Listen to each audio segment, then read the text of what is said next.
So before we get all of this started, Mr. Wolf, how you been, man? I know we missed a week. It wasn't fun. You know, some people had adulting to do, but we back. How's your week been, man? It's been good, man. Just family stuff, just hanging out with the family and stuff. But other than that, it's been good. Busy at work, just like I'm sure everybody is. I know that you recently had a work trip yourself, so yeah, man, we've been busy. But there's been a lot of drama in the community. There's been some hardware news that just came out, so lots of good stuff happening, man. And let me tell you. This past Saturday, You Everborn in Paris put on a great show, so it was good times, man. It's good to be back. Thank you. Good to be back, man. Absolutely. No, we had a great time, and honestly, like I put that show together the night before the show started. Oh wow! Because I was corporate K that whole week. I was out on a field trip. I want to see a corporate K and corporate Cog team up shirt, just back to back.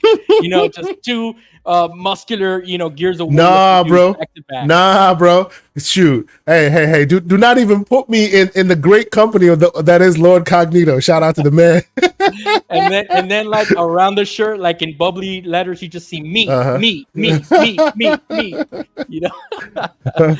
So before we get started, bro, let me throw this at you. Have you seen this?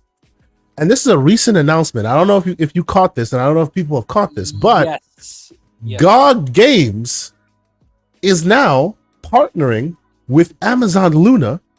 So if you happen to have a GOG account and you happen to have games on said GOG account, in a very near future, you'll be able to turn it on and be able to just go into Luna on your phone, on your PC, on your TV, wherever you happen to be able to access Amazon Luna, which is a lot of different places.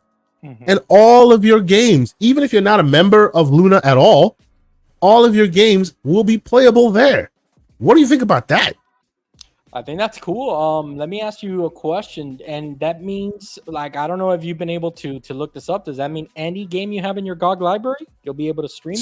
So I did see their hedge.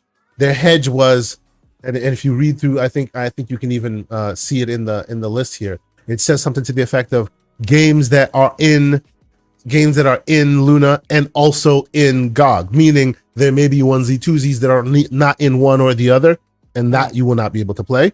But if it happens, like your Cyberpunks, obviously, right? Cyberpunk lives on GOG because they made it. That's CDPR's store, right? So you own CDPR's version, and this is the version I own. I own the GOG version because that's the one that for sure has no DRM, right? So you wake up one morning, you turn on Luna, and you'll be able to play Cyberpunk 2077 cloud via on their via their system, just like that. Pretty cool, right? That's pretty cool, man. And the thing is, we are fans of NVIDIA, of the GeForce Now stuff. Subscribe to it for a little while, and not subscribed at the moment, but anytime that I am still subscribed, actually. Oh, really? I need to go cancel that, son of a. Yeah, no, I did like a massive cleanup of recurring bills. Yeah, we need to sometimes. Yes, I kind of caught that in there, and I go, wait a minute, when's the last time that I really used this thing? And I was like, yeah, nah, it's time to cut. So, but what I like about it is that it just shows you kind of like that more and more companies want to get in this space, and it just shows you that Amazon kind of sees that this is kind of like their footprint in, and I guess that as long as there's more players, man, everybody wins kind of thing. You know what I'm saying? So absolutely. Let's see where it goes. See, what I think is super funny about this and interesting is the idea that you don't even have to be like a subscriber. Like they've done this kind of thing. Amazon has with other sub-services, stuff like what it called Ubisoft Plus, right? But you have to be a Ubisoft Plus member or subscriber to be able to access it. You just have the game. You bought that game some months ago. Whenever you happen to buy it, you try it out, and boom, you're just in there. Like, that's amazing. Mr. Dark, with his ROG Ally, smoke. Why don't you bring that smoke for the MSI Claw? The MSI Claw, the clone of the ROG Ally. Yeah, like we don't have that on the docket, but we can talk about that a little bit. Sure. Yeah, it seems that they took the MSI Claw, the folks at MSI seems to have taken the ally put it on a table and went, okay, what's broken here, and fixed it, right? Yeah. Oh, the software could be better, and then they fixed it. Oh, this UI could be nicer, and then they fixed it. But what they didn't do was study the homework correctly, because where it really matters, playing of the games, yeah, it crashes all over all over the place. It's not able to hang with even the likes of the ROGL. And yes, that's some slander from me. So I haven't really seen any in-depth reviews because, man, I'm telling you, the news has been just all over the place. And since I'm not interested in the product, I haven't really wanted it. Like, I've seen a bunch of people already review it, but I haven't clicked on any. But I will, right? But let me ask you this: have you seen any reviews? Is there anything Oh yeah, there? What's going on with like. My two questions: what's going on with the Intel side of the house, and then secondly, what does that battery look like? Does it look on par as for the ROG? Is it better? Like, what did they do there? So, to my understanding, and obviously I haven't reviewed it myself, I haven't played with it myself. Pause. So I cannot give you firsthand account, but based on some reviewers that I trust, reviewers like Retro Game Core, reviewers like ETA Prime, among others. It seems that on the by and large they have it, but it's not ready for prime time. And what I mean by that is the performance is lower, right? And they're using less cores. Oh, of course, I say it, and the man is out here right here putting it on Front Street, as MJ Dark is putting it. There you go, right? And what do you call it? Intel has always been notorious in how they are optimizing their stuff. So instead of optimizing it and keeping them all live, they optimize it by giving you less, right? So they'll turn cores off and they'll do things like that in order for the battery to try and bypass your ability to use so much of the resources and potentially kill your battery, right? And that always spelled a little dubious to me. So I just kind of kept my eye out. But now I'm looking at it and it seems like, yeah, they are drivers. They're behind in drivers. Not everything's functioning as it should. Yeah. I was hoping that Intel was coming to the gate to fight. But so far, it looks like they still need some work. It looks like they still need some work. But it is what it is. Let me tell you this: is GameFly still a thing? Did you used to have GameFly back in the day? Because I did. I do recall GameFly. Yes, I do recall GameFly. Right? Of course, I do. Hey, what's going on? There's the Black Viking. He's awesome, man. But I remember GameFly back in the day, man, when they used to deliver the games to your home and. Let me tell you, man, it was cool being subscribed to them because that's the way that I was able to play like a lot of 3DS games and stuff like that I didn't want to purchase, full price or whatever. And then what was cool was that if you got the game and you liked it, man, let me tell you, they gave you a pretty good discount. So I don't know if GameFly still does that, and whoever's still physical, God bless you. They're still out there. GameFly is still out there. I hear that they've changed hands as far as company wise, like they've changed hands pretty frequently.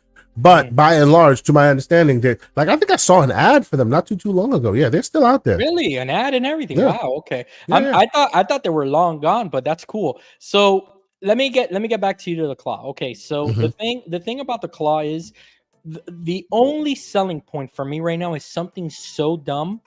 But there's just two things. Number one is just the way that it looks, the way that, kind of like that material that they went with for the black shell. So just admit it. You wish the ROG Ally was black. Yeah, pretty much. Yeah. There you go. There you go. Yeah. So in other words, ROG releases a black skin, or maybe they release a black version, and this is DOA. Yeah, not gonna lie, the black shell to me, it's a little more appealing and it's less prone to fingerprints and other stuff, And then on their home center, and I've talked to you about this before, something so little but so like it's just very, very smart where they put the launchers as little icons. You know what I'm saying? If ASUS were smart, they would borrow that idea from them and release it in a firmware update like immediately. You know what I'm saying? Not a firmware, a software update. I think that they should do that right away. But for the performance side of the house, Kay, this is what I'm starting to see in this space that me, you, Mr. Dark, and so many others. Reason we started this show. This is what I'm starting to notice about these companies. They're in a rush right now to kind of release their products so that they can be ahead of everyone else, and they're not selling the product. They're selling the hardware ready to go, but the software is not baked. It's not fully baked yet. It's missing some ingredients, and I think that that's kind of what's hurting these products right now. For them to really, for them to really review well and stuff like that, they're just trying to launch out there, and hey, we'll figure it out as we go. I hope that this, since it's released Gen 1 hardware and software, from here on out, every time that there's a revision, we don't see more of this stuff, I completely agree. And with that, ladies and gentlemen, I want to welcome you to the Gamers Playground. We've been off for a week, but we are back. This is the show where my brother, Mr. John Wolf, and I attempt to demystify the monolith known as PCMR. And to be honest with you, I want to change that narrative, because somebody said something to me, or somebody said something in passing that I thought was very interesting, and I took it in, and I kind of want to see if I can make change, right? Because whenever you hear the MR, the Master Race moniker being thrown around, historically it's been thrown around with really heinous connotations, if you know what I'm saying, right? I know what you're saying. And these days we find ourselves more and more having a bigger and bigger tent, right? We're putting our arms around our console brothers. We're putting our arms around our mobile gaming brothers and saying, "Hey, I was there recently."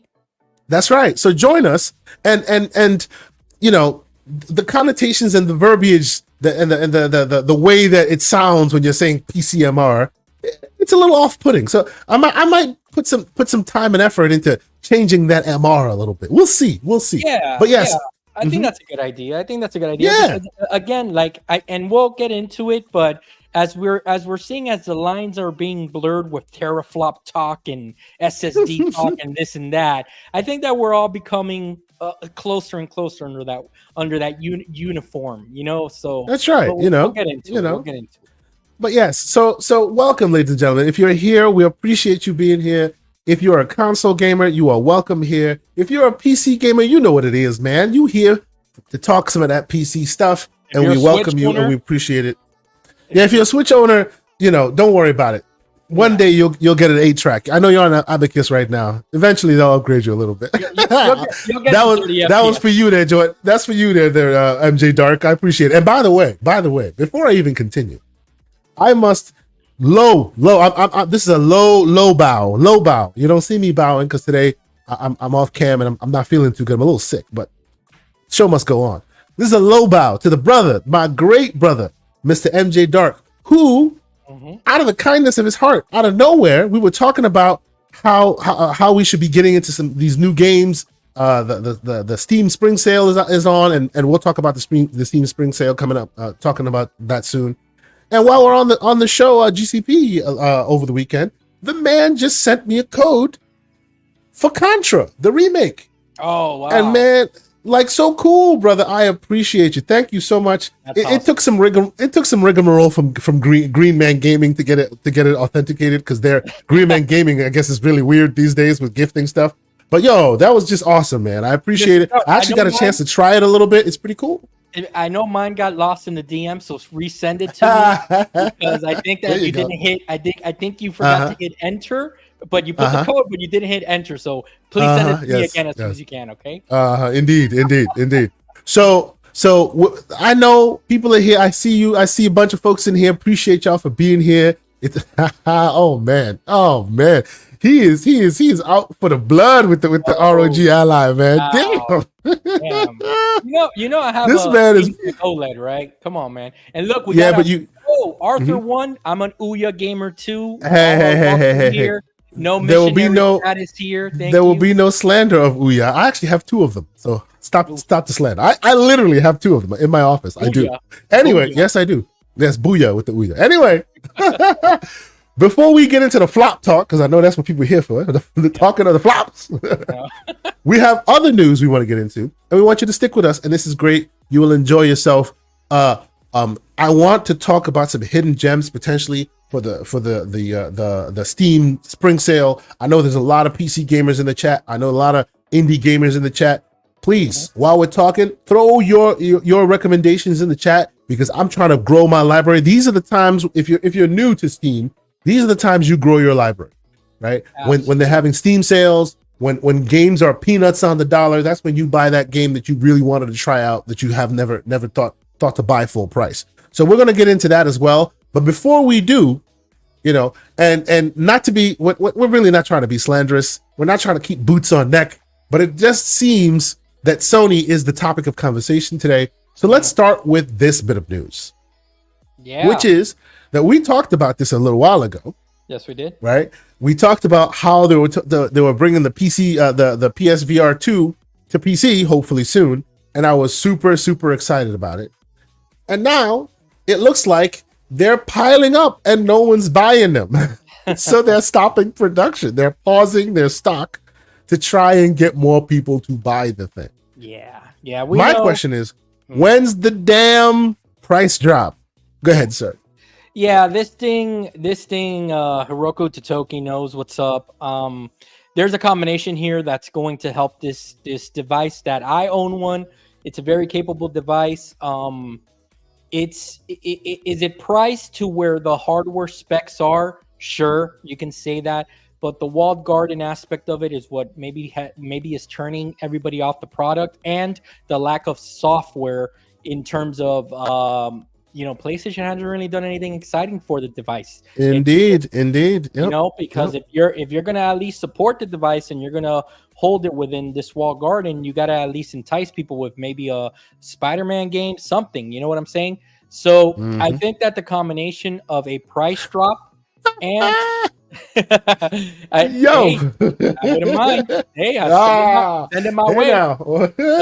So for those late nights. Okay, so hey now. Okay. I think that the combination of a price drop and PC drivers, I think that that's how they're gonna maybe be able to salvage this somewhat and not have such a colossal waste on their hands, because or else this thing I literally have my money waiting to be purchased. I'm waiting to purchase this thing. Now I just need them to drop the price and make it PC compatible. What's your breaking point on this? What would you say? Because what is it right now? $600. The retail right now is $559. $550. Like I'm looking at it online right now on PlayStation, right? Okay. I see the Horizon bundle is $600, right? Which frankly is BS, right? You need a PlayStation in order to play this thing. Luckily, I have a PlayStation, right? So imagine you buy this thing, right? You're Tom Nobody. Tom, I don't know what's going on. And you see this thing for $600 and you go, well, that's kind of steep. But I guess it comes with the whole package. No, it doesn't. It's just the headset and a game, and it's $600. That's ridiculous. Yeah. And the thing is that a good community member was able to basically sell this to me for half off. So that's the reason that I quickly. So you got yours for $300. Just about, yeah. And okay. So see, I think anywhere 400 and below, right? That's a sweet spot, right? $400, because look, the here's my barometer, okay? The Quest 3, right? The Quest 3 is $500. And that's a standalone. You put it, you take it out of the box, put it on your face, you're off to the races, right? If your device requires tethering, it can't be more expensive than the one that doesn't require tethering. Absolutely.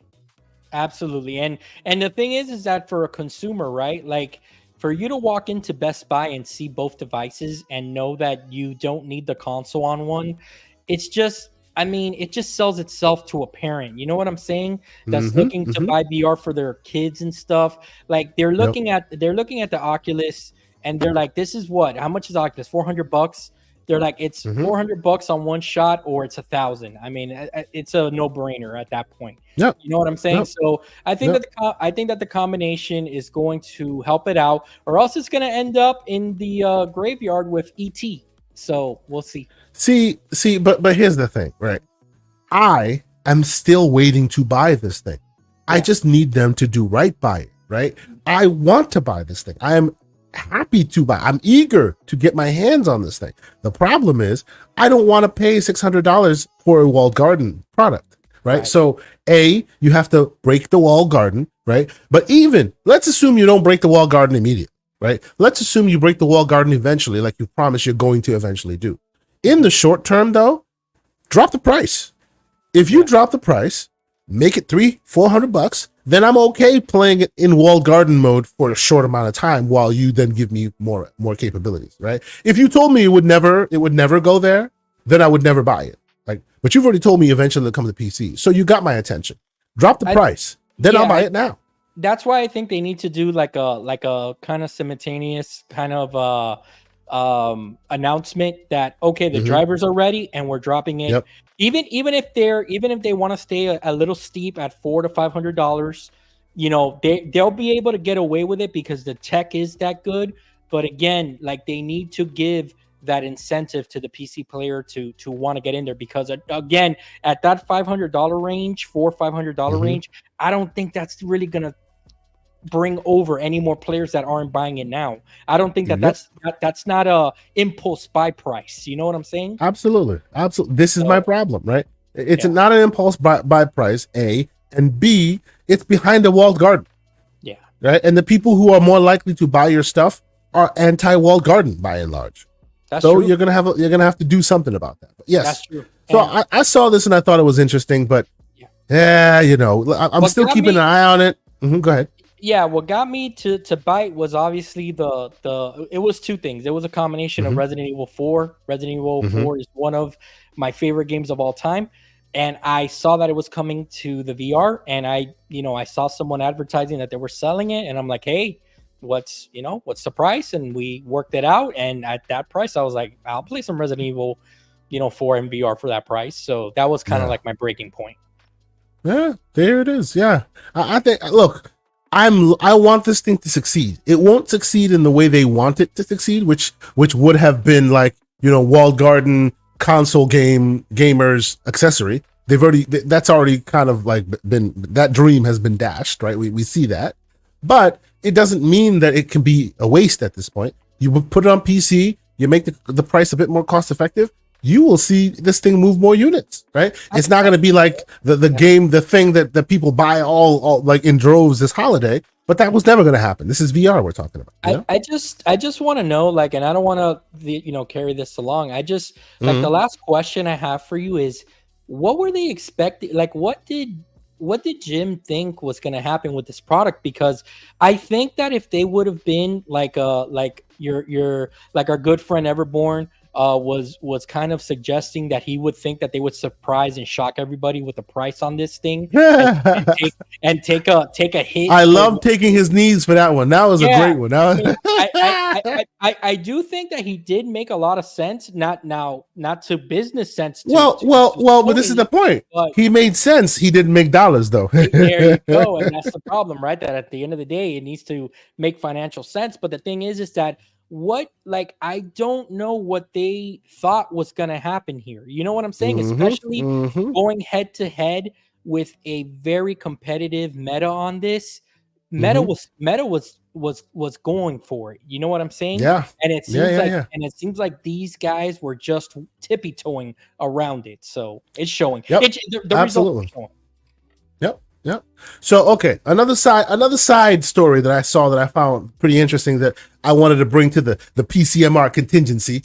Yep. We all know that in this game of handhelds, you need the front end UI to rule them all, right? The UI, the front end, the OS, if you will. Some of them are just front ends that manage the OS in the background. Others are whole cloth operating systems. Yep. What do you think if I tell you that as we have been waiting for Microsoft to get on the stick and give us a good looking front end UI. Pause. Big pause. It looks like the former CEO of Cyanogen. Now, do you know what Cyanogen was? No, I do not know what that is.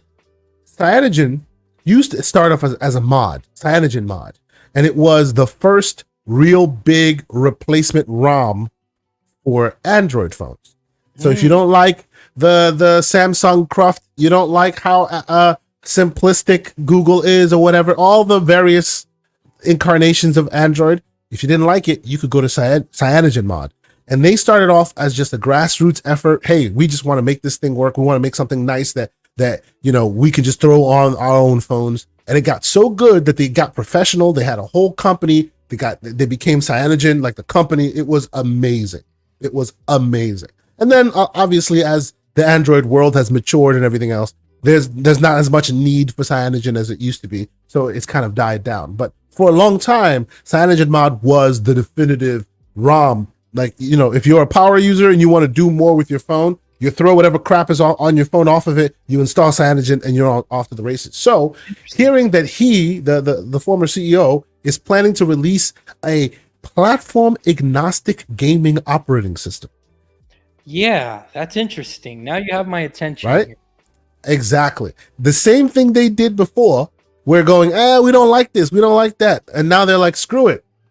We don't like the fact that Windows has this cruft, that Android, that Steam is behind the Valve walled garden, if you will, that Windows is cumbersome, that Switch is locked down, Mr. Abacus out there in the chats, right? So instead, they're going to come up with their operating system. Shout out to the great Infinite Umbra for joining us. Good evening, good sir. Umbra. So they're thinking about one simple UI to rule them all. Now, like you'll see this on the screen here, it's early days. Let's be real. It's super early days. They are not ready for prime time. Yes, they're testing this on the Go, by the way, the Legion Go. Check it out. Nice. Put a whole new front end on it, and they're doing it there, right? It is really cool. I like what they're doing here. I'm interested to see what they come up with. Now, don't expect this thing to be ready for prime time anytime soon, but the fact that there's a third party out there, right, who's not there trying to, you know, do the Aya space, which I hear is good, but it only works on Aya Neo devices, or this other device, or like you said, the MSI Claw with their really cool UI that only works on their device. No, right. This would work on anything and everything, whether you're Android, whether you're Windows, whether the back end is Linux. Like it would be the front end or the operating system that could be installed to replace, kind of like Cyanogen, to replace the cruft that exists in favor of this gaming first initiative. Pretty cool. Dude, let me tell you something. You just made me bookmark this because I'm going to keep my eye on this, because this is exactly since we have started this show and really conversing almost on a daily basis, me and you, this is the stuff that like we kind of first bonded on, which was a front end that just housed your complete library of games. And I know that we've tried different things. We've talked about let's see, Launchbox. We've talked about Play Night. That's right. That's right. The problem with all of those launchers and you know, sub launchers and stuff like that, they're great. Don't get me wrong. They get the job done. But the thing that just turns like me off about it is that there's a lot of tweaking and a lot of stuff you have to do to get it just right. And absolutely. And if a company like this can come along and figure out all that stuff for you, kind of like Steam does with the Steam Deck, and just figure out the controls for me. It doesn't matter if you detect a Bluetooth controller, configure it for me, do everything for me, so I don't really have to think about it. I think that's what people are kind of hoping that Microsoft and Xbox does. And and if someone can beat them to the punch, man, you know, that's why it's exciting to see people, especially with the experience that you just mentioned of Android. You know, these guys and girls, they may know what they're doing. So, and look at what they have running right now. This is what you're watching on the screen. This is The Witcher 3 running on a Qualcomm Snapdragon 8 Gen 3 smartphone. 30 frames. Yeah, you know, it's choppy and stuff, not ready for prime time. But if you know that game, if you know The Witcher, and you know how big of a beast that game is, the fact that thing is running on a phone is effing insane. Like, with Switch graphics. Potato graphics. My bad. I thought it said Switch. It says potato. I see what you did there, sir. I see what you did there. But yes, I thought this was really cool. This is put a pin in it. This is keep an eye on it. As soon as I saw this, I went to their Discord. They barely have a Discord at this point. It's literally just one channel, and people are just starting to talk. So I'm gonna keep an eye on it. Maybe one day they'll hit a beta phase, and I'll be able to test it out. Looking forward to checking it out. This is cool future tech. I'm excited that this becomes something. This is their ultimate vision, right? A console agnostic operating system an agnostic operating system specifically dedicated to gaming, which I think is pretty awesome. You know how awesome it would be to bring all your friends from various platforms in, and yeah, that's the ultimate vision, man. So that you can have all your gaming stuff in one, just one app that you can see your achievements, your trophies, your Steam stuff. Come on, man. To be fair, if you're a PC gamer, you kind of have that now with the aforementioned GOG Galaxy, which does exactly that. You do, but I'm going to be honest with you, and this could just be a me issue, which most of the time it is. I had problems with it connecting, and it kept on losing my Steam connection, and it's like, what's going on here? So, they have a lot of updates that they need to do. They've been updating for some time, but like I can tell you right now, as we're talking about this, we're having this conversation. I just opened up my GOG Galaxy, right? And I game on PlayStation, I game on Xbox, I game on PC. I have libraries everywhere. If you check my library, and I'm a non-missionary gamer, sir. Right, if you check my libraries under owned games under GOG Galaxy, 2,335 games. Nice. And that's pulling from everywhere, right? One single pane of glass to show you, this is everything everywhere. Now that means duplicates, because like if you click on and that's a good thing about GOG Galaxy. If you like highlight, like for example, Cyberpunk, it shows that I have it on GOG, I have it on Xbox, and I also have it on PlayStation. It shows all the double dipping, right? And in some instances, if it doesn't show that, it shows you just where you have it. It's quite cool. This idea of the one UI to rule them all would be a great world, man. And I see you anime compilation. I hear you. Not everybody's a fan of handhelds, but handhelds are basically PCs on the go, right? Yeah. So whatever benefits you gain on the handheld, if you're not a handheld gamer, you can still slap that thing on a full PC, and still get your thing. Still do what you need to do. Even if you stick to the desktop, you can have all these benefits. So I really hope that they come out with it sooner rather than later, and it works. And for anime, the only thing I'll say is that, like, we feel you on that, but the only thing I'll tell you is that the only reason that I'm even on this PC-esque show and PC primarily this generation is because of a handheld, because the Steam Deck was my introduction to the world of PC. So and what I'm seeing little by little, at least with the community that me and Kay Asante kind of interact with, there's a lot of people that they tip their toes first with these handhelds, and then they kind of taste the PC world, and then the news comes out that games are running at 30 FPS here on their favorite preferred console, and they're like, why am I putting up with that stuff when I don't have to? So that's all. Yeah, man. And you know what? On that topic, and we're gonna get to, I think we're going to talk about the flops next. But I love calling it the flops. The show I called my show over the weekend, I was rather proud of myself. I called it "Sweet Baby and the Flops." It's like Gladys Knight and the Pips, "Sweet Baby and the Flops." I enjoyed myself on that.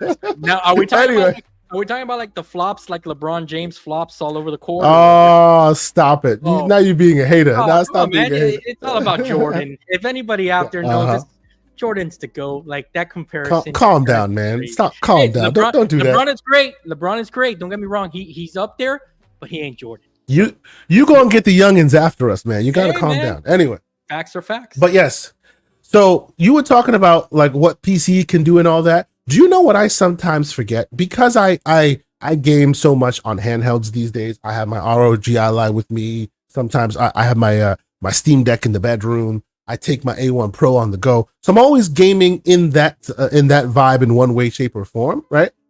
But what I forget is my PC is a effing beast, bro. I forget that sometimes. Like a beast. Oh, forgive us, Mr. 4090. No. This is not hear me. This is not me. This is not humble brag. This is not that, honestly. I know. So the reason why I say this, right, is because I told y'all I got stuck. I didn't tell you this. So on my way back from my road trip, for my business trip, right?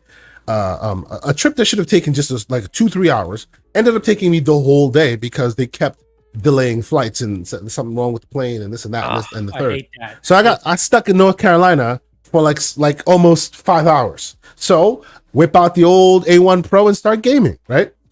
and eventually, but you forgot something. You forgot to say in this here United States of America. in these here United States of America. No. No, of America, you got to get the A is silent. Anyway, no. So basically, what happened was I eventually settled on Balatro. I don't know if you've played Balatro. Love that game. It's so amazing. No, it's coming to it. If you hate card games, play that game. It's not a card game, but it's amazing. I won't go further than that. If you've heard of it, you've heard of it. Balatro, it's amazing.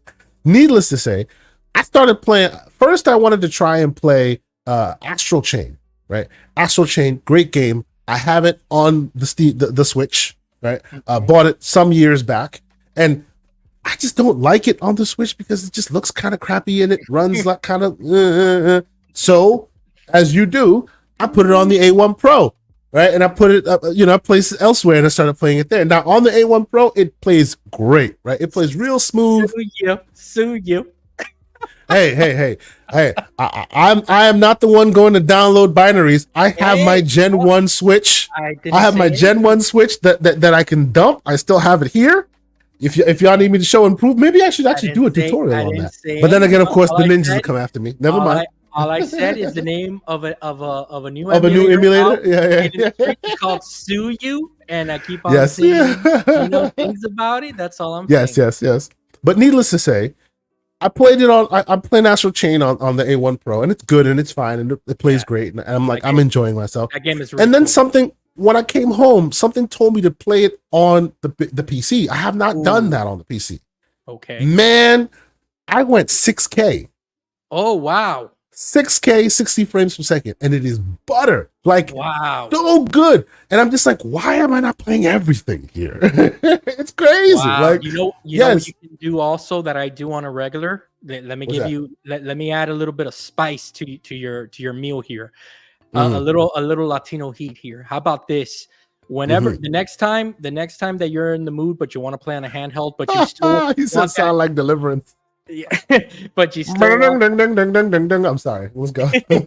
But you still want that 4090 flavor, dude. Just moonlight it to your handheld. Moonlight, sunlight. Yeah. You're gonna remember me, and you're gonna say, I should have been doing this all along. Yeah, that's true. Okay, but let's get back to the point. So we wanted to have this conversation. Now here we tend to be, more often than not, we are PC gamers. We play on the PC, but let's not get it twisted, right? The gaming industry is kind of like economies in the world. They're all related. So when one thing happens someplace else, it affects someplace else down the line, right? Yep. And the PlayStation as a whole, has a rumored spec leak for PlayStation Pro that's supposedly coming as recently as this Christmas. I heard you could throw your 4090 in the garbage because this is just going to replace it. So stop the ridiculousness. But hey, that's what I'm hearing. Let's first and foremost give these guys some credit, right? There may be funny math happening, and we'll talk about that, right? There may be some marketing. There may be some marketing at play here as far as what they're talking about, and we'll talk about that. But before we even get there, though, I have to say, look, even if they are half as close as they're saying right here in these articles, you got to tip your hat off to them, because, and it's not even necessarily the performance numbers or the metrics or the flops or how the compute works. It's that they are now finally joining the rest of the other console platforms, which is the Xbox and presumably the Switch as well, based on the NVIDIA AI tech they're using. And they're now going to start leveraging all those, variable rate shader technologies and a lot of the various quote unquote tools you've heard, right, that make games more performant, right? And they're taking stabs in the dark like 4K 120, which is ridiculous. It's not gonna happen. It's just not gonna happen. Right? They're giving you their one day narrative, but in the short term, expect maybe 1440p 60. That's pretty decent.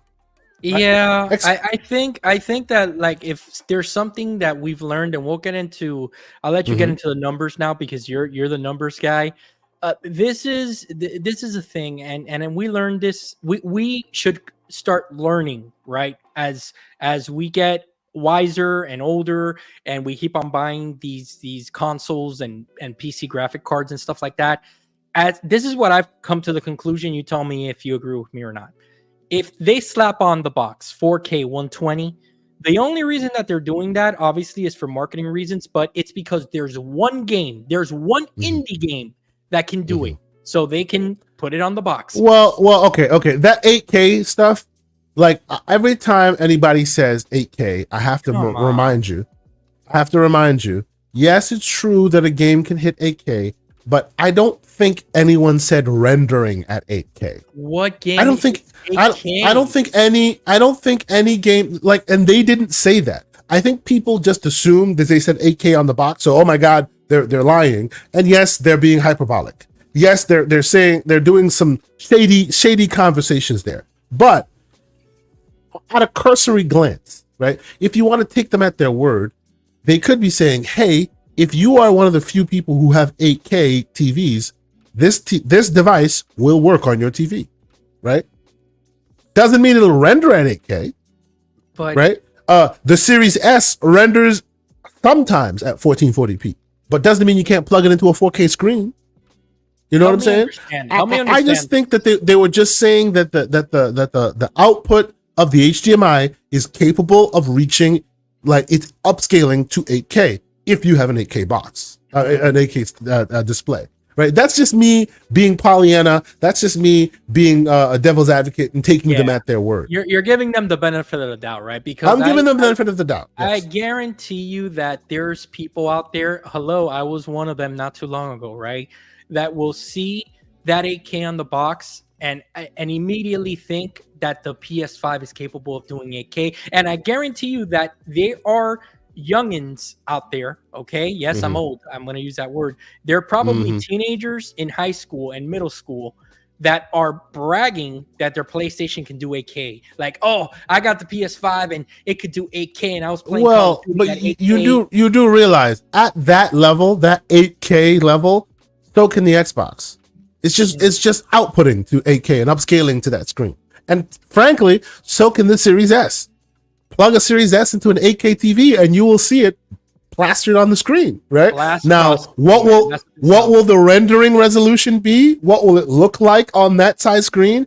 And by the way, let's be honest, if you've seen an 8K display in any time recently, you probably don't even notice the difference between a 4K display, because in order for that thing to really matter, you're going to have to, this display has to be monstrously large, like monstrous. Yeah, or you have to be like really close to it, you know, which I mean, if you're watching 70 inch TV, if you have a 4K 77 inch and an 8K 77 inch, like if I put 10 people in a room, I bet you 8 of them won't even notice the difference. That's just the way it is. So talk to me about these numbers of why am I seeing people on Twitter going crazy saying that, you know, that like why are PC guys and PlayStation guys going head to head here?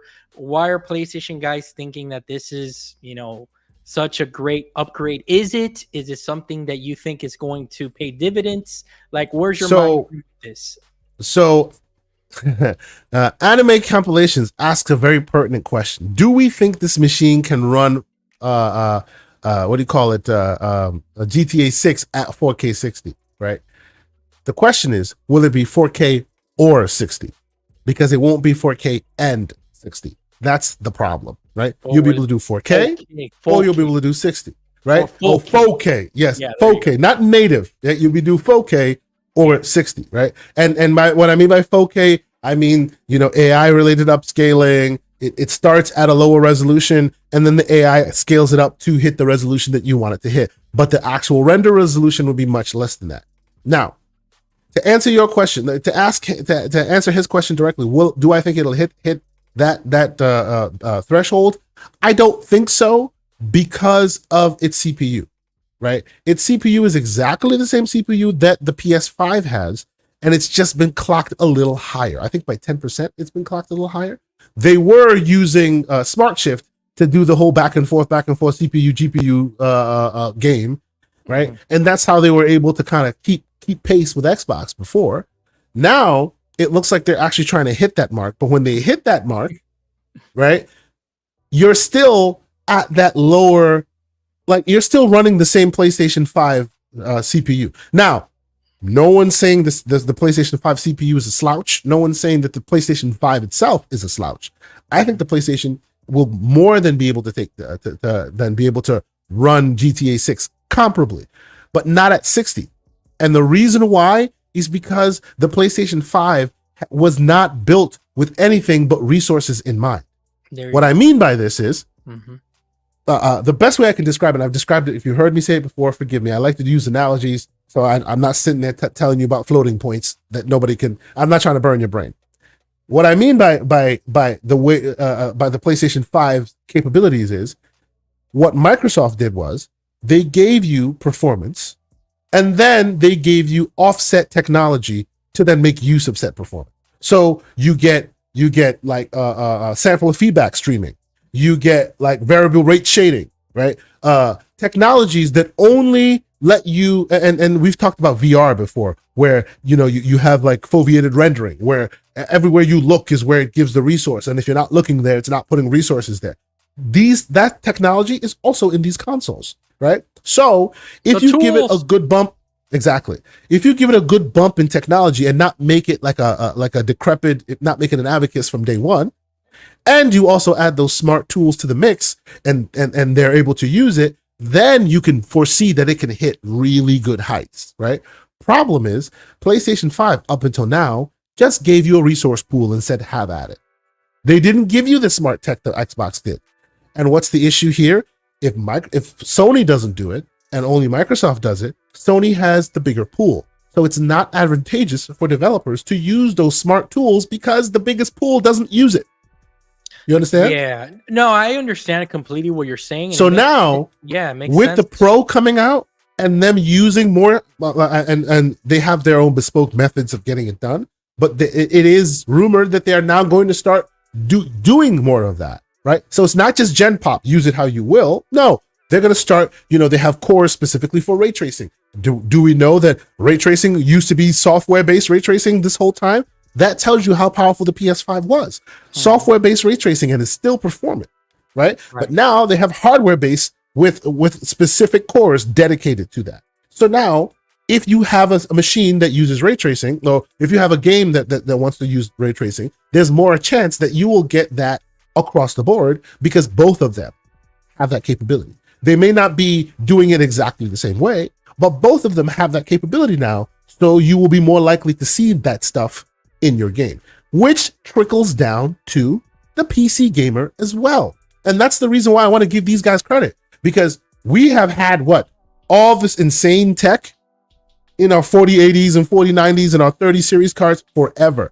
No one uses it because the biggest pool in console still does Gen Pop, right? Exactly. There are some PC games here and there on the margins that use really interesting tech, right? But if you want a game, you're a AAA developer and you want a game that plays everywhere, you have to hit the lowest common denominator. And by and large, that means all that cool tech goes out the window, lies dormant, right? So even if they're giving you funny numbers here and it might not be whatever you think it is or whatever, the fact that they are now going to start developing in a smarter way so that others can take use of that, and that's how they're going to hit their higher frame rates, that will be beneficial for across the board, even PC gamers. Because PC gamers have had this tech for a long time. Yeah, it makes sense what you're saying from because now kind of like the playing field is even. The only thing that I before we get into the actual tech of it, just the marketing of this device, right? Because I'm thinking about how are they going to market this thing, because the current PlayStation 5, like you said, it has the 4K 120 8K on the box already. Yep.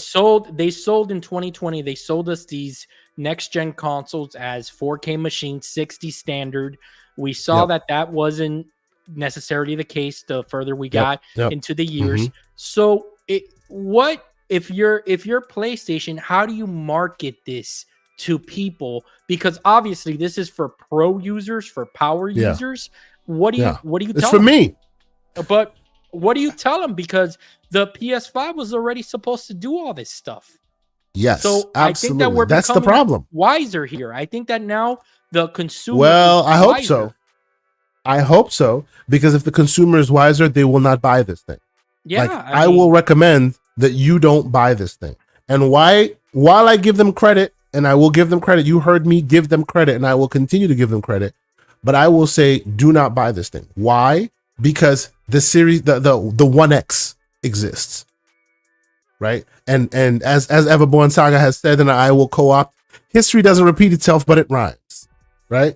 The One X came out, hit real great heights, had way more performance than all the existing consoles, both PS4 Pro and PS4 base and OG Xbox, right? But of course, if you are a developer, you're not making a bespoke version of your game just for the series, for the One S or One X. No, you're making one code base for Xbox, right? Correct. And you're gonna scale up and down what you need. And those that are here should know that some things scale, some things don't. What scales? GPU graphics scale, right? The stuff, the whiz bang, the shiny, you can turn ray tracing to minuscule on or extreme, or you can just turn it off altogether and still be performant in that game. And of course, the more of that performance you use, the lower the performance gets, right? But the problem is not everything scales that way, right? If next gen, as console gamers like to call it, the diminishing returns are no longer graphics, because how much more graphics can you really get on the screen at 4K, 120 frames per second? That's the challenge that they have, and you can't. Is that so. And I'm sorry to interrupt you real fast. Your train of thought there. I just want to throw this in here. Let's not also forget that we're living in a completely different world than when the One X and the PS4 Pro came out. Yes, like the sales pitch there, they were front and center saying, "Hey, we want to push." And even then, the sales pitch was wrong. It was a lie, right? Because you can never use the One X's full capabilities because you're still running off the same code base as the OG Xbox, right? That's and people will quick to go, "Oh well, are you saying it's holding games back?" No, I'm not. I'm saying the idea behind consoles means this hardware doesn't inherently just get better when you buy new hardware. Yeah, the performance. Right? Developers have to go in and profile it. Now, if you have the rare few games that have unlocked frame rates, yes, those benefit right away from more performance because the frame rate is unlocked, right? How many console games have you heard that have what do you call it? Unlocked frame rates. It's a very rare and few and far between. Very rare. Right? Very rare. Yes. Yep. So you'll have all this great hardware and it won't go to use until until the maker puts energy into it. Yes, some of them will do that, which will be great. Most of them will not. And even if they do put some energy into it, all you're getting is some higher frame rates. Don't get me wrong. That's decent. When I say higher frame rates, I'm not talking about 10% higher. I'm talking about if you were a little bit on the cusp, now it's solid. Now it's solid frame rate, right? If you were at 1840p or whatever, now you're solid at that higher resolution. You will get that. But what next gen really means, at least for a gamer like me, like I love my Cyberpunk. I'm looking forward to GTA 6. Will you be able to walk into every room in GTA 6? Can you follow an NPC around, have them go to work, have them go home, have them kiss their kids, have them go out to the club? Can they all live in that world without you being around? Oh, Rockstar. That's next gen. Done. That's Rockstar. No, but that's technology. It's not the developer. I got you. Right? That is CPU complexity. Right? And because you have to adhere to, because obviously you need like very talented devs to do this, right? But even with the most talented of devs, you need CPUs that can handle so much complexity. And that's why they put great complexity into new CPUs. Oh, you have these great, amazing CPUs. If the same code base runs a PS5, what are they going to do? Cut their team in half and then go make a separate game for PS5 Pro? Hell no. So guess what? You won't get any of the benefits of real next gen, right? If you want this thing to be really next gen, cut bait. Retire the PS5. I just make the PS5 Pro the new benchmark. then you can start developing on it and only it, and from it becomes the floor, then you'll start seeing some of those things. But the problem is that doesn't make dollars. No. Because the bigger install base is on the older system. So if you buy this, you're getting great performance. I'm taking them at their word. I don't think it's fully 300, fully 35 point whatever T-flops, because, and a quick aside, the reason why the people are arguing back and forth on that is if as an analogy, right? Do you know the concept of hyperthreading? No. Okay, so for a long time, you would clock your CPU and you'd see, oh, it's 3.5 gigahertz. That means it's that speed. Oh, it's 3.5 gigahertz.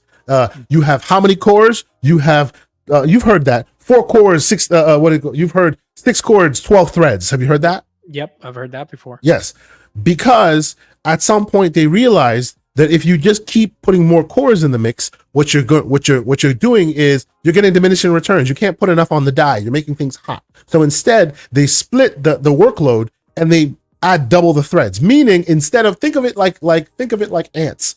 You instead of 2 ants going really, really fast, now you have 4 ants, right? And those 4 ants may not go as fast, but you can take more because you have 4 of them. Gotcha. It can carry more. So yep. Yes, so you have 6 physical cores, and they split into 12 logical cores, meaning they think they're 2 separate cores. And you can actually see it in Windows. If you right-click your task manager in Windows and you go under your task manager and you check under your CPU, by default, that CPU is set to just showing you the amalgamation of all of them. But you can actually split them and ask to see, what is this? Change the graph to logical processors, right? It by default says overall utilization. If you change it to logical processors, you'll see how many logical processors you have.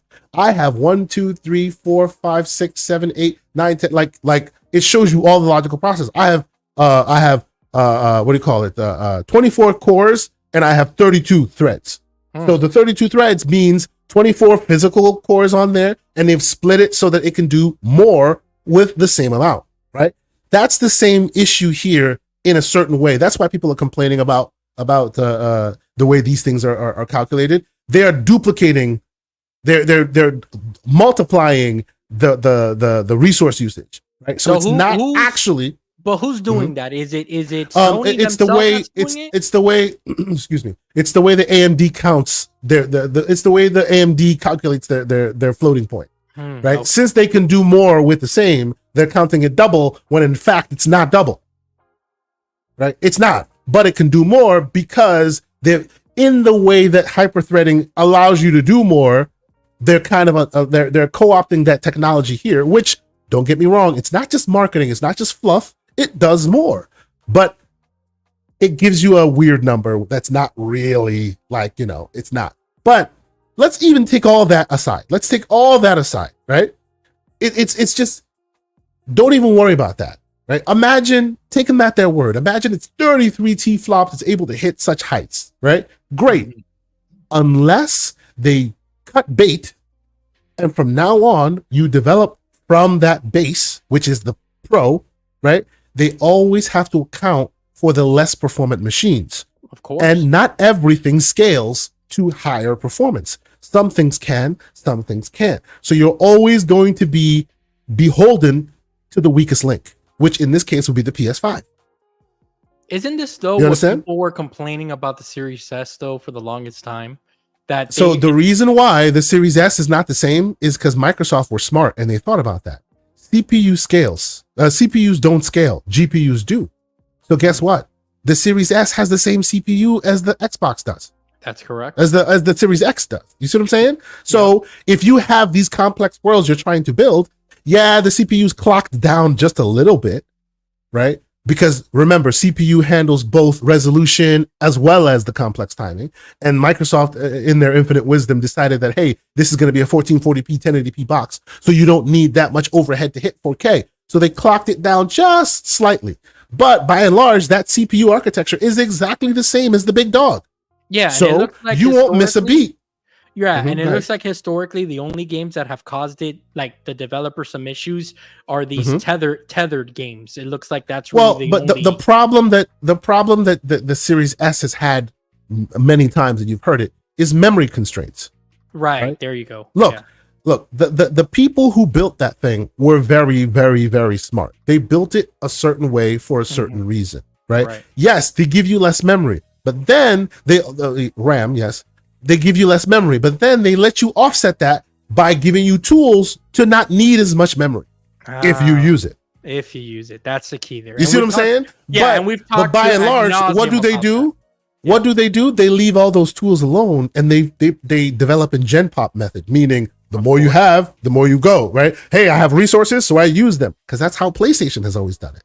So they'll say, oh, the Series S is trash. And then somebody's got to come and educate you and show you, oh, the Series S is not trash. I was just developing in a way that doesn't want to adhere to those tools. Right. The key here is, as PlayStation has similar tools, and they are the biggest pool, you will start seeing more of those be used, and it'll benefit everybody.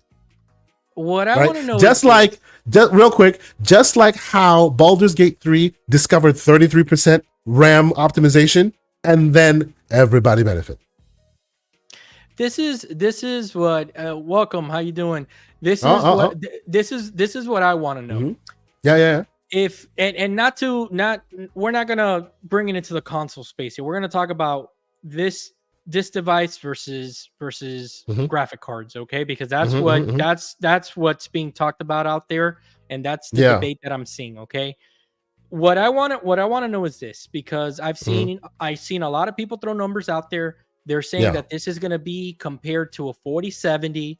That then you have people saying that no, it's more like a 4080. Then you have others saying it's more like a 2080 Ti. So, okay, in your estimation, if I know you don't. I think it's an apples and oranges comparison.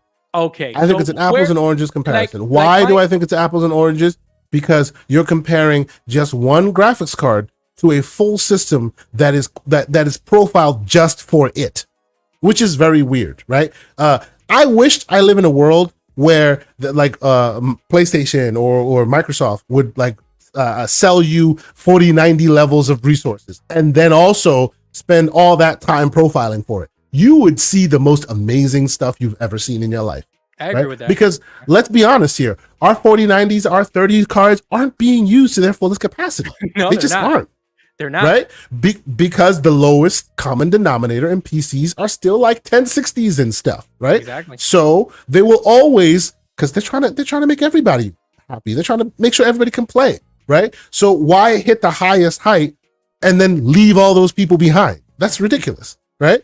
So that's the reason why I'm like, look, you can't compare the two, right? On a PC, you're paying like top dollar for just the graphics card. Just the graphics card, not including the power supply, not including the RAM, not including the ridiculous coolers and all of this other stuff that you end up having to pay overhead on. Whereas for the same amount of money, or for less money than a 4090, you're getting a PS5 Pro, which, hey, I don't know the price tag, but I'm hoping it's like between $600 and $800. Hopefully it's not more than that. But that to me is awesome. Right? Yeah, I just wish developers used all of those resources. But Kay, here's the thing. I don't know, because since I don't know the numbers and I don't know the specs, I don't know how to tell the specs apart. I know in the world of PC, I've gotten better at learning these things. But here's the thing. This is all I can see, and I can't see past this. PlayStation is currently selling a 1440p machine for the most part. And they're gonna sell a 1440p machine for a higher price. What's the difference? Well, we have to see what they produce. Honestly, I hear a lot of people in the community like basically throwing this thing to the wolves. I'm not ready to do that just yet. No, me neither, I'm not ready to do that just yet. I want to see what they do, because remember, look, I'll be the first to do it. People out there can give you their opinions. I think Sony and their developers are geniuses. Did you see what they were able to do a la The Last of Us 1 and 2 on the toasters that were the last gen consoles? They are freaking geniuses. They're wizards. Those engines, they do good stuff with those engines. So if you spend all day focused on the flops and all of this, you're missing the thread. You're just giving, look, I said this a long time ago, and a lot of people, some people came after me and some people understood. Just because you have the best hammer in the world doesn't mean you make the best house. Just because you lace up your ill sneaks doesn't mean you dunk over Jordan. Yep. You still need the skills of those geniuses. Nobody's and those dunking over geniuses can Jordan. turn, calm down. Those geniuses can turn anything into anything else because they've proven that to you by providing you what it was, The Last of Us Part 2. Hey, you may not like the story, but you cannot deny the graphics, the complex systems on display. It was amazing at that small with like presumably a piece of crap in hardware. Like it was, there's no way that hardware, if you had that in a PC, there's no way that thing would have ran, right? You need the developers to really spend time and effort honing that material and getting the best out of it, right? And because they do that to consoles, you can never really compare it to a PC because a PC has a lot of overhead because it needs to, and a console can wring out all the performance they can, right? No, it's apples and oranges. No, I get it, and I understand where you're coming from. The only thing is that like if you're like right now, this is why like I understand that there's a place for this device, and I think that pro users, especially ones that are fully invested in the PlayStation ecosystem, will bite on the bait. But the thing is that I'm not saying that I think it's going to do bad or anything. Heck, if they release a banging trailer and they sell me on it, I'll trade my PS5 base in for it. So hey, I bought a PS4 Pro. I had a 1X. You know, now so I'll be honest with you. I was disappointed. I was disappointed with the mid-gen refreshes because I expected them to do more, but I realized that because they still have to account for PS5 or PS4, and by the way, in 2025, you're still going to see some games come out for PS4. So what are they going to do? What? Have separate teams that build just for this one versus just for that one? No. So this is what I'm talking about. It's challenges. Again, it's challenges for this thing not to become the PSVR 2 for Sony this generation, their second failed hardware. Here's the thing. We're living in a world right now where you can walk into a Best Buy and just like they have the Meta Quest, you have your Asus ROG Ally set up there for, yes, it doesn't have all the bells and whistles that this thing will have, just like the PSVR 2, that it's a more capable headset than the Oculus, but just the form factor where we are as gamers, where people want convenience, they want a handheld, we're graduating. I think you are wrong in that, sir. Oh, really? Okay. For a lot of people that love handhelds like you and I do, a lot of people do not, right? They don't. I know a lot of like hardcore gamers who would love to get something cool and new, but they don't like handhelds because they never play it. Shout out to Slow Mo Backslap. Great gamer, amazing gamer, hardcore PC gamer, plays on everything. Yeah, he's tried he don't do handhelds, right? Yeah. But what that tells you though is, what that tells Sony is, they are ready to pay $700 at least for hardware that's not as performant as the PS5, and that's the ROG Ally. Okay, I'm telling you right now, if this thing releases for $699, it's a DOA. I'm telling you. No, but look. This is where I will push back on you because, like I've said before, there's no way. Like I've said to you before, I've said this to you before. What is their market for success? Their market for success is not to sell a bunch of pros. It is not. It is absolutely not. Just like the 1X was not to sell a bunch of consoles. The 1X was to take the Power Crown back, and they did that with it. That's what it was there for, right? This is to take the crown back from all the others, from Microsoft, right? Hey, we got our stuff. Hey, this is the best place to play. Even if it's for a small window, GTA 6 runs best here. You know what I think? That's what it's for. And let me be clear. Hold on. Let me be clear with you. That doesn't mean everybody will go buy it. Because a lot of people will say, oh, wow, it runs best on the PlayStation. Then they look at their wallet and they go, I didn't got pro money. So they'll just buy the regular PlayStation.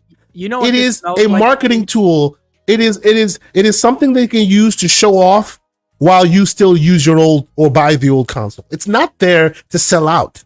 It's there to keep the crown. And by that level, they are gonna win. They're gonna be right.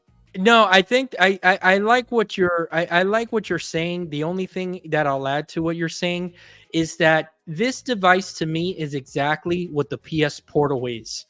It is PlayStation's attempt to release something that has the illusion to give their player base the illusion for them not to leave them. So I'll give you an example. Like we're talking about, like if you're a smart consumer and you want to stretch your dollar, right? You're gonna see the price of this thing, whether it's 700, like you're saying it maybe, or 600 or 800, whatever. And when you're in striking distance of PC pricing, like low spec PC pricing, now the thing is that your smart consumer will now say, hey, wait a minute, why am I going to settle for this when I can get this, right? Well, come on now. See, now I'm playing devil's advocate on you again. Come on, go ahead. Yeah. So what I think that this is so that the PlayStation gamer feels like they're getting the PC quality from PlayStation without them going PC and Sony still keeping them in the ecosystem. I think that this is their way of saying, hey, power user, I know that you're growing up on us. We're going to give you something so that you can keep up. Like when you keep on hearing about how great PC gamers are playing God of War on their PCs, don't worry about it. We got you. See, but this is the problem, though. This is where I'm giving you pushback, because this is not for the pro users that are going to PC. Because the pro users that are going to PC already know that to this day, like I can sit here and chew my popcorn. The pro will come out and my machine that I bought last year will outshine the pro in every way. But PC gamers know that. It's not about the PC gamer, because remember, the PlayStation gamer, the first thing they'll go is, I don't want to deal with the drivers. This is why they don't want a game on PC. Well, hold on. So that won't change for them. It's not about the money necessarily. Either I explained myself incorrectly, or you didn't hear when you didn't hear. Okay, please. It's for the PlayStation 5 user. Remember who's dipping their toe into PC? Yes, it's to keep them from taking that full plunge like I did. I took the full plunge on Xbox. I'm out. I haven't bought a game in their store for like 2 years. They haven't gotten third-party money from me. And but see, Xbox is playing a different game than PlayStation, though, right? It is in Microsoft's best interest that you're still in their ecosystem, sir. Yes, absolutely. Whether you know it or not, right? They're okay with you being there, whereas Sony is not okay with you being in that ecosystem. Yeah, but if they had their way and they kept me sucking on that, you know what, I would have stayed in their ecosystem, and I would still be buying third-party games from them and giving them their 30% cut. You see what I'm saying? I'll give you that. I'll give you that. So how does Sony kind of I think how Sony kind of, and I'm not going to say they trick their consumer, because that's not technically what they're doing. There's a little bit of a small percentage of it, but they're offering something to them that is like, hey, you don't need to get into the mess of the drivers and all this stuff. We're gonna put up a bunch of fancy numbers for you, and then here you go, have at it. Now you but to be fair, they did not put up any fancy numbers. This should not be known. Right? None of this should be known, right? They've been keeping this under wraps for a long time. This is just kind of spilled out into the streets. So, look, I hear a lot of people, and I won't be there day one unless somebody buys it for me, right? I won't be there day one. But what I will say, what do they need to show to get you day one? What do they need to show? Because what can they show? Well, that's a problem, right? They can't show me anything that'll get me there day one, because I already have a PC that's far more capable than this thing machine will be. That's just it. Right? Like if I need the baddest, if I need path tracing, face bleeding, I already have that. And this machine won't be able to hit that height. It just won't. Right? But what will get me is, show me the latest Naughty Dog game running on something like this. Right? This is the unfortunate place they find themselves in. Right? We've heard that we're not going to see a first party like real offering from them until 2025, April 2012, at least that time, right?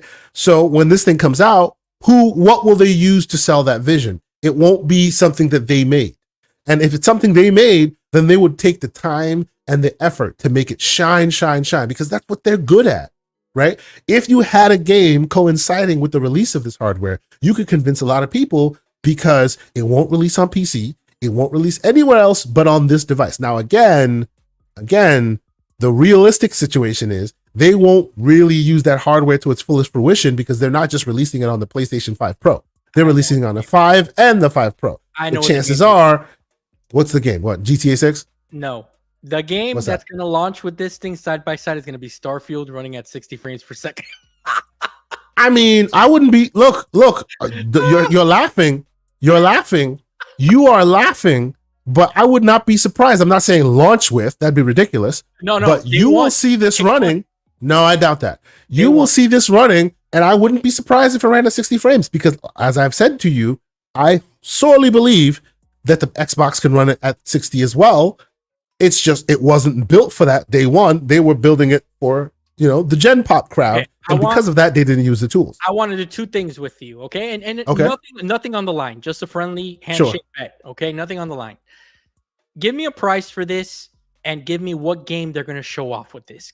If you had to make a guess.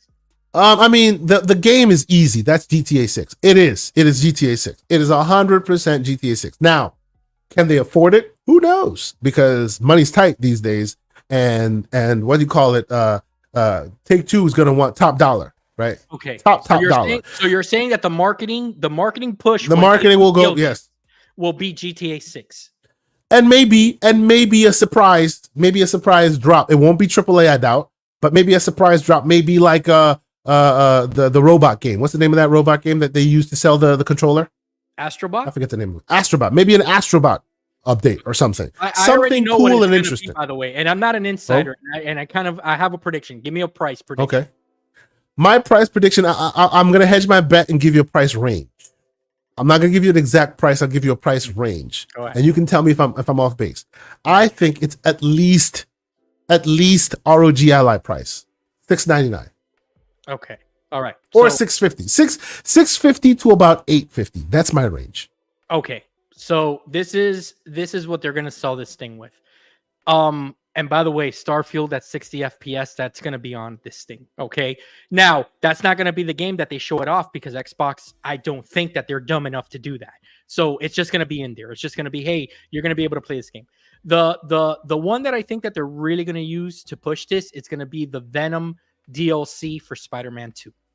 That's what I think. That's the game. That is a good call out. Yeah. Because it is an expand-alone, so you can buy it by itself. Yeah. Yep. Like a Miles type of thing for $50, and then and then here's the price. I'm telling you right now, this thing is going to be $599. Do you know why? Why? The reason that I think it's going to be $599 is because I think that PlayStation, from a strategic standpoint, they want to do two things. Number one, they want to be able to drop that PS5 base maybe by $50 to $100 so that they can just sell more, because obviously that's what they want to flood the market. And secondly, because $599, I think that's what they want their base price to be starting next gen. I think that's the price that they wanted to launch with. Yeah, they wanted to hit $600 for a long time. Yes, long time. Even with the PS3 George Foreman grill, they tried to do that. Right. So I think that's going to be $599. Venom is going to be the game. Now, the challenge for them, again, okay, I don't know how. Like, I'll give you an example. Playing many first-party games on the PlayStation 5, I have a VRR screen. I'm already at 4K, and this thing's going crazy on my frames per second counter. Yeah. What are they going to sell here? I just don't get it. You see what I'm saying? So good luck to them. I wish them well. Whoever buys it, I hope you enjoy it. I hope you get, all. It's just going to be man, hard. I will say, I've already primed the pump. I was like, wifey, because, Christmas is my birthday. I'm like, wifey, here's the Christmas present. Here you go, right here. Because I'm not buying it, but if somebody gets it for me, well, what am I going to do? MJ Dark, $5 super chat. Welcome, good sir. I appreciate you. Thank you for the support. He says, could Sony be doing their own version of the Xbox Vision? Give users a PS5, a PS5 Pro for the power users, and a handheld for the mobile first gamer. Sir, I think you are 100% spot on. They are literally repeating that same vision. Doesn't mean they'll sell it, but because it's in the market, it exists. Just like the PS5 without the disk drive, for a while it was vaporware. It didn't exist, but it existed so they could tout it as the PS5 sells at $399 when it didn't. I mean, if you think about it, the PS Portal already launched. When the PS Pro releases, they have a handheld, and they have the regular, and now they have the Pro. They have the Vision. They have the family of devices. It's a smart move. And now, if you think about it, they can release a Portal version 2 that does 1080p 120. Think about it. I don't know about releasing. Well, because the Portal doesn't have what kind of Wi-Fi protocol does it have? Do you know? Does it have 6E? I don't, because if it has 6E, then you could potentially do it now.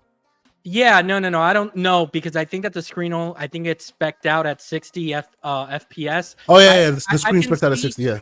Listen, I can see a revision sometime next year for that device. OLED screen, 1080p, 120, so that you can match it up with the Pro, and then they're gonna flood the market with devices. This is like, I guess, PlayStation's new way of doing things. Just flood the market. With products and but you know what though? I honestly think what you're seeing here are just like people complain about why Square Enix is getting broke when they've made deals. What you're seeing here is an artifact of what has already existed. Yeah. These are the moves that Jimmy Boy did, right? Yeah. I don't think that any of this has Totoki's hands on it. And when we move forward, I think you may see a different move from them. This is not their move today. This is a move they're finishing from the Jim Ryan era, right? I don't necessarily think you're gonna see them flood the zone like that. And that's the reason why I'm like, you might see higher prices, because no more consolidated pricing. No more, hey, we'll take a loss on the box and then you buy my. No, how about you pay for the hardware because it's worth it. Yeah, right? That's a good point. I just think that the last thing I'll say on this subject is that, and I've said it before, Sony at their core and their DNA is a hardware company. They will always push to sell hardware because it's sure. Yeah. And of course, on the flip side, Microsoft at their core is a software company. So they're always okay with just letting you get their software and keeping it moving. I completely agree. I do. But I think this is a very interesting conversation. I think we should park this here for now because I want more information to come out. I'm genuinely excited because from a software perspective, from a development perspective, when the big pool moves, it moves everyone. It moves a lot of people. So I suspect there will be a world where we will see benefits to PC and to other consoles because PlayStation got into this market this way. Yeah, I'm excited for that. You know what I mean? Me too. And we're tech heads, Kay. You know that we're saying this. We'll see a banging trailer and we'll pre-order it. You know how we are. I am not pre-ordering it. I will just like hey, I am the biggest VR head. Have you seen a PSVR 2 in my house yet? No. Wait until you see Venom opening up those chompers, and you'll be like, bro. Here. Okay, so Toki says they need to make money. It's going to be on PC. So let me ask you this last question, and we'll park it, and we'll park it here. And we'll move on. Yes. Yeah, I don't know if you saw the rumor that Xbox was some new dev kit or something. Yeah. It was caught in Korea or whatever. Yeah. So what do you think that's a pro model, or do you think that's just a revision? I seriously, and you talk about bets. I will bet you Microsoft is not making a mid-gen refresh that's more performant. I hope not. I hope they're not. You may get a mid-gen refresh, right? But I don't think it's more performant. It may be, they remove the disk drive, or they add more hard drive space, or they, stuff like that. Okay. But I think it's a matter of education. And what I mean by that is, Larian, you come to us, you tell us our box is nothing. We turn around, we give it a month. Now you have 30% more capabilities to do more with. I think it's more about, that's right. It's more about educating developers on guess these smart features. The other guys are doing it too. So now you have more incentive to do it as well. And then it lifts all boats, right? Look at the Alan Wake 2, right? They added mesh shaders in it, made the Xbox run righteous. And because they did mesh shaders, they also did primitive shaders for PlayStation 5. There you Right? go. When you're heading in that direction, then you'll do dual. But if you're not heading in that direction, you don't use it at all. And then Xbox loses. You know what I'm saying? That's what's happening here. So I honestly, I'm excited to see what happens here. You know, I'm excited to see them do something really cool with it. But until we hear more information, I won't say, oh, they're overdoing with the flops and it's gonna be. We shall see. We shall see. Let's see. We shall see. Is it a flop? Or it's not gonna be a flop. I don't think it'll be a flop. But you know what? Before we get out of here, I want to talk about the Steam Spring Sale, because that is going on right now.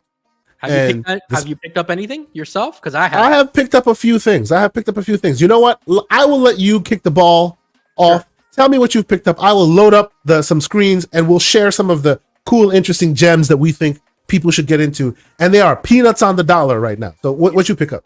Yes, they are for about $40 something. Okay, I think $48, $49, just shy of $50. I was able to pick up 5 games, okay, that I added to my library. Currently sitting at 391 games on Steam.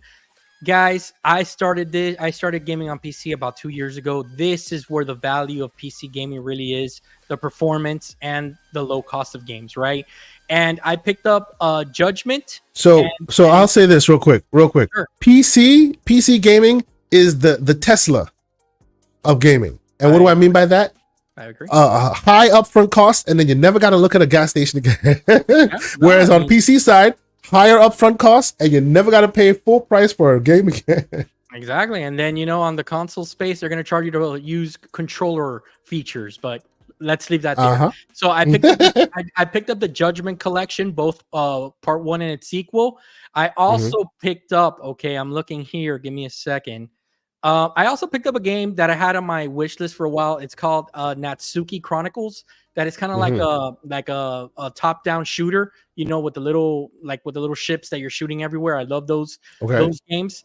And I picked up something else. I just can't remember what it is right now, but I picked up 2 other games I'm telling you, for like just shy of $50, dude. Like this is crazy. Steam Summer Sales is where it's at. K, what did you pick up, or what are you looking to pick up? So let me see if I can find. Can I find it here? Would it show my content groups? It should show me my library, but it doesn't show me. Yeah, you have to go to your profile. Yeah. Okay. Hold on. Your profile. Go to your profile. And then you're gonna see. Oh my goodness! Look at this man. Is at 400. Oh yeah, it's crazy. 7 games. Yeah. There you go. 447 games. There you go. I'm right on you though. I'm at 391. Yeah. I know. I know but see, I buy quality, bro. I buy games I'm actually gonna play. On, man. Talking about quality. I'm just messing with you. I'm messing with you. Come on, man. But okay. I wanted to categorize it and see if I could do it in a way that showed the latest and greatest, but it's fine. We'll get this started. My this next way. 40 games are going to be Japanese hentai games. That's what they're going to be for this team. Oh my goodness, this man is making terrible use of this. If you guys want to gift me any, go ahead. Okay. So let me tell you, this guy. Let me tell you, I bought Deep Rock Galactic Survivor. Yes. Love that game because I'm into the Survivor-verse, as it were. Obviously, you guys know I've been playing Balatro. I think that game is amazing. It is one of my favorite games in a long time. Shout out to the man once again, Mr. MJ Dark, provided me a code for Contra, so I've been playing that as well. But I myself have recently also purchased Berserker Boy. Oh, nice. Yes, I heard everything. I don't know if you've seen Berserker Boy. Yeah, I purchased Berserker Boy, and I bought it on discount. As you can see, like these are they'll put the big games on the screen. Hey, have you played this game? Have you played that game? These are the games that everybody's excited about. But I wouldn't even go to the big games. I would go and scroll through until you find the categorized under pricing and do $10 or less. Yeah, because trust me, there are so many amazing games for like peanuts on the dollar that you can literally get, and you'll be like, why the hell have I not played this game? There's a game called Hob. I don't know if you've ever heard this game before. Let me see if it's on sale. No, I've never seen that. It's one of my favorite indie games ever, and it's right now, as you can see, it's 80% off, $4. Whoa, man, this game is amazing. It is so good. Like, I think the studio who made it has been Runic Games has been dissolved. It's Gearbox published it. The game is something special. It's so HOB? good. Hob. The graphics, it's kind of Metroidvania in its you get more abilities as you go along and you can traverse the world, but it's almost open world also esque in its way. It's so good. I love this game with my whole heart. I bought it many years ago and I've beaten it like 5 times. Okay. Like it is so good. I just put it on my wish list for and it's $4, no, ladies and gentlemen. Come on, man. You cannot beat that. It is $4 right now. It's amazing. It's by the same team that made Torchlight, and Torchlight's also an amazing game. Hell, buy the collection for $12. It's amazing.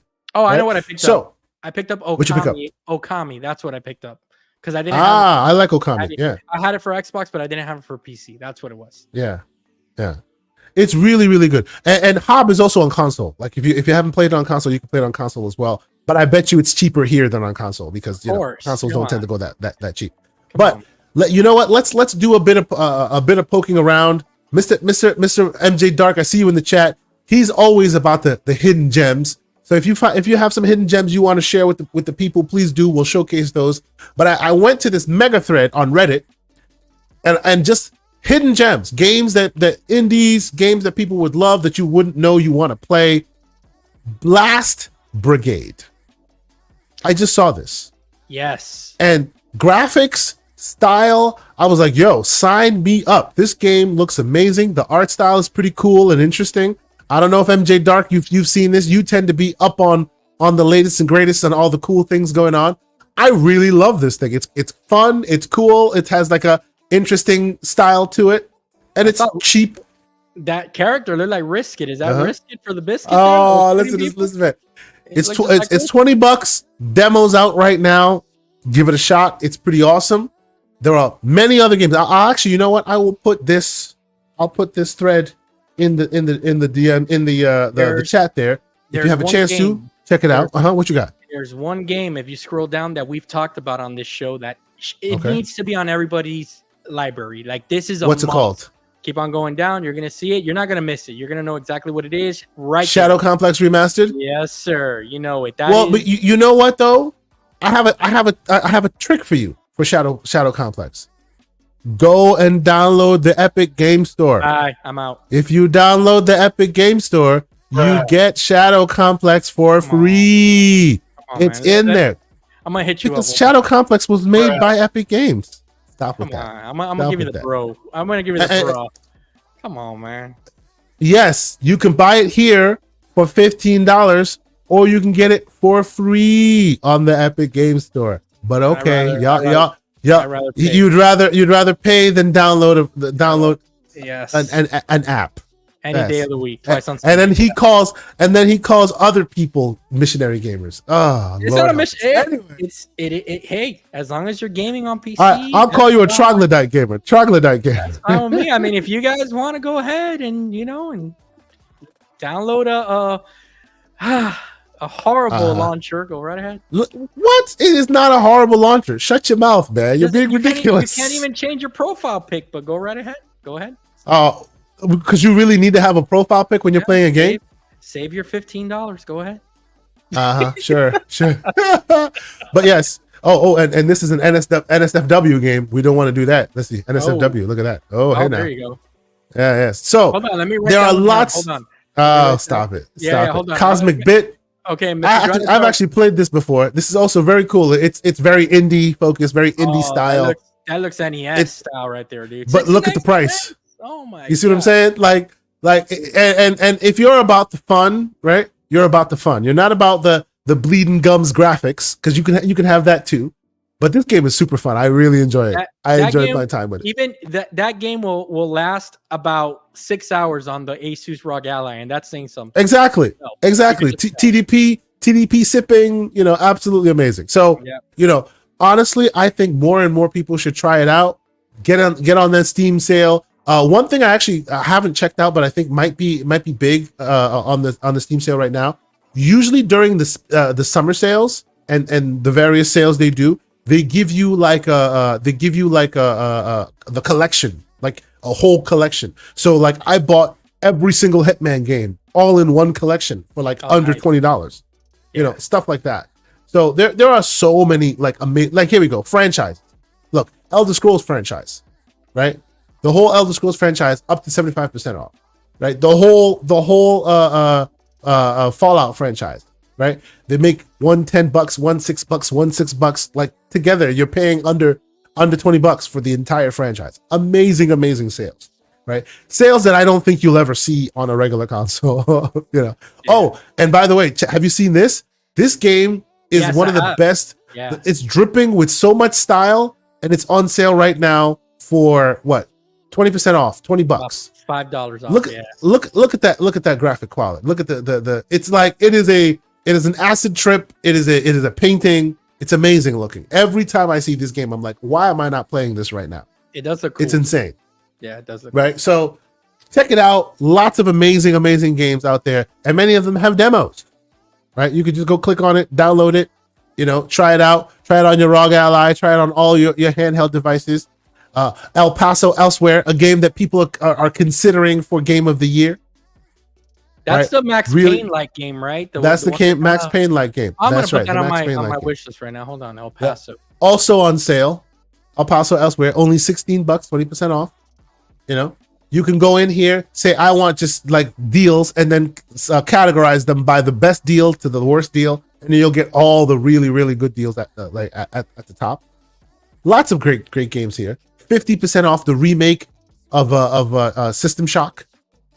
Came out last year. Really awesome looking game. You want some awesome graphics? Wait, I don't think that's out yet.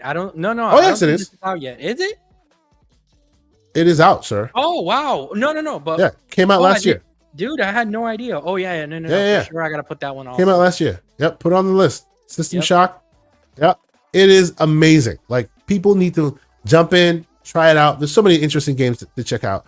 Y'all gonna see so much games from me. Oh, Trinity Fusion, mentioned by MJ Dark. Yeah. Here's that, right? If you're into the Metroidvanias, if you're into the side scrollers, this game is awesome. I love the combat system. I need to put this on the list. I think I've played a little bit of this before someplace, but I don't own it, so I have to definitely check it out. And the graphics are amazing. Like, no, it looks just like Metroid, the Metroid game Fusion that came out not too long ago. So salute to the man, Silent Cypher. Good evening, sir. Glad to have you aboard. What's going on, Cypher? So yes. So, you know, we're gonna leave it here. We could talk games for days. You know, there's just so many awesome games that you can try it on. You know, yeah, and that's what you should be about. You know, if there's any reason why I'm like, hey guys, try a PC, it's because they got lots of great deals, and you can just try weird random stuff, and chances are you may or may not like it, but it's like $6. Try it out and then move on. You know, and while I see this, I'll also give you another pro tip. As you see, Dragon's Dogma 2 is $69.99. Yes, they're trying to infuse that next gen tax, if you will. Go on deals.gg, ladies and gentlemen. You'll probably find it for $50, 54, Absolutely. Something like that. Yeah, no, for sure. And don't buy and if you can, don't reward them with games that are going to need patches and stuff. We know that they're going to need to patch these games. So don't do day one, guys. Hold off. Absolutely. Yeah. And we see a lot of folks in the chat, you know, a lot of great games in there, a lot of recommends. Put them in there, because if I don't have it, I will go check it out. I watch our shows after the fact, so I can go check it out. Oh, he's asking how much is Elden Ring? Elden Ring, I saw it down there. I don't think that one's on sale, but go to deals.gg. I think you'll find it for about $40 on there. Let's check out deals.gg. Now what you shouldn't do is what Mr. John Wolf does, which is make deals.gg your homepage. Because then you're basically giving them your wallet every day, and that's the problem. See right now, look at the price here, $47 for the $60 game, for the $70 game. Yep. You know, you can get that Dragon Dogma 2 right now. Look at Jedi Fallen Order. Whoever doesn't own that game, $3.99. Come on, guys. I mean, that game is a steal for that price. Death's Door, steal for $5. Steal. Oh my God, it's a steal. Yep. Right? People need to play that game. That game is amazing. What I do on the daily when I get on my PC is where it says best deals there. Mm-hmm. On the second column, I click on see all. Go down a little bit. Right there, and then I just scroll through. Scroll through and just hand them your wallet. Yes, I understand. Yeah, it's become a problem. Become a problem. Yes, indeed. Yep. Don't do what Mr. John Wolf does. Go to deals.gg. Yeah, Kenna Bridges first. Yep. 99, folks. Come on, man. Yep. There you go. Now, the best thing about deals.gg is when the Steam sales are going on, they incorporate the Steam sales here. Yes, but when the Steam sales are not going on, they still have their deals from everywhere else. As you can see, all the various different stores you can access and get your stuff from. So get your game sales, folks. Get your deals on. There are deals to be had everywhere. Check it out. This game I've never heard of. Kill the Princess. That's not SBI approved. That's for sure. Oh, stop it! You're being ridiculous. Kill the Princess is a fun game. It's a juxtaposed game. Yeah. It's everybody thinks that you're gonna go kill the monster and save the princess. In this instance, you're killing the princess and saving the monster. It's a juxtaposed game. Dude, you remember Fat Princess? What a great game that was, dude. And you're just feeding the little princess cake and making her fatter so that the enemies couldn't pick her up. Remember that? I do remember that. Now I won't say it's exactly like that, but I hear that Path of the Goddess has some Fat Princess vibes. Oh, really? Okay. Yes. Interesting, right? Oh, and check this out. Chorus.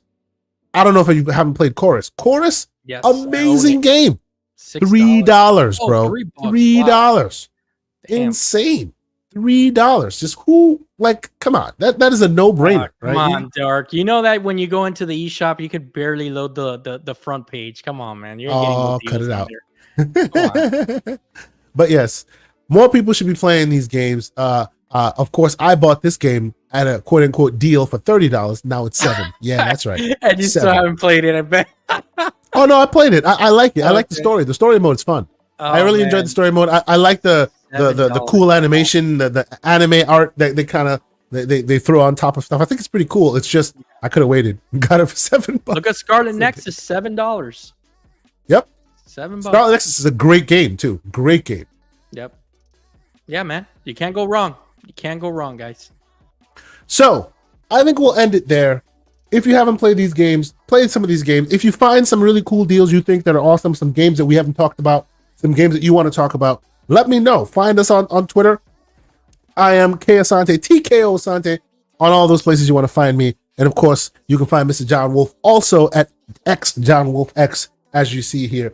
Mr. John Wolf, it has been an awesome time chatting with you as we do on a Monday night. Sir, tell the fine people where they can keep up with all your ongoings on the internet. Thanks, Kay. It was a great show tonight, man. I had a lot of fun.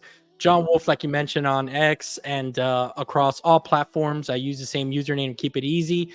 Hit me up, guys. We can chat about games, play games, and just keep the conversation going like I always say. How about you, Kay? Absolutely. What's up for the rest of the week? What shows are you going to be on?